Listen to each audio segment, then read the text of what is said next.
என்ன இசை, சுபத்ரா அத்தை சொன்னதை கேட்டியா?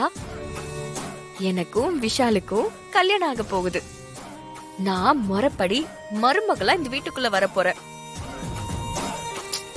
பாவம் நீ, உன்னை அப்படியே தூக்கி வெளியில போட்டுட்டாங்க.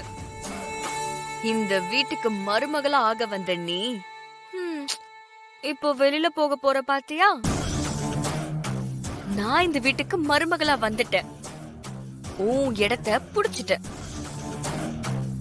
ஏ, குறுக்க புத்தியில தப்பான வழியில நீ இந்த வீட்டுக்கு மருமகளா வந்திருக்க. அத மட்டும் மறந்துடாத. எனக்கும் மேல சந்தேகமா தான் இருக்கு. கண்டிப்பா நீ பொய் சொல்லி என் அத்தைய ஏமாத்திதான் இந்த டிராமாவெல்லாம் பண்ணிட்டு இருக்க. ஹே சுபத்ரா, இப்போ ஏன் அத்தை உன்னை வேண்டான்னு சொல்லிட்டாங்க. நீ என்னமோ இன்னும் உன் அத்தைன்னு சொல்லிக்கிட்டு இருக்க. எனக்கும் விஷாலுக்கும் தான் கல்யாணம் நடக்க போகுது. அவங்க சொன்னது உன் காதுல கேக்கலையா?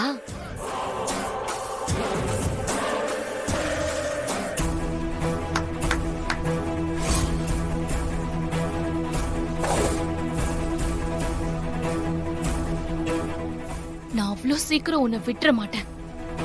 நீ என்னென்ன ஃப்ராடுத்தனம் பண்ணன்னு நான் தேடிக்கிட்டே இருப்பேன். எனக்கு மட்டும் ஒரு சின்ன ஆதாரம் கிடைச்சது, என் அத்தை கிட்ட கொடுத்த உன்னை கொழுத்து புடிச்சு வெளியே தள்ள வைப்பேன். போலீஸ்க்கு போய் உன்னை கம்பி எண்ண வைப்பேன். அதனால கொஞ்சம் ஜாக்கிரதையா இரு. ஐயோ ஐயோ, பயமா இருக்கு இசை, ப்ளீஸ். நான் ரொம்ப பயந்துட்டேன்.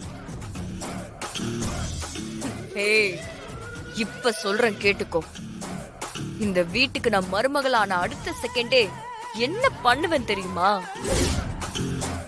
உன்னோட தங்கச்சிய இந்த வீட்டுக்கு மருமகளா ஆக விடாம ஒடிச்சு துரத்துவேன்.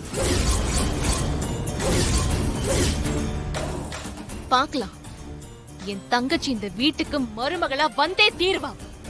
ஆனா உன்னை இந்த வீட்டுக்கு மருமகளாக்க நான் விட மாட்டேன். பாக்கலாம். பாக்கலாண்டி.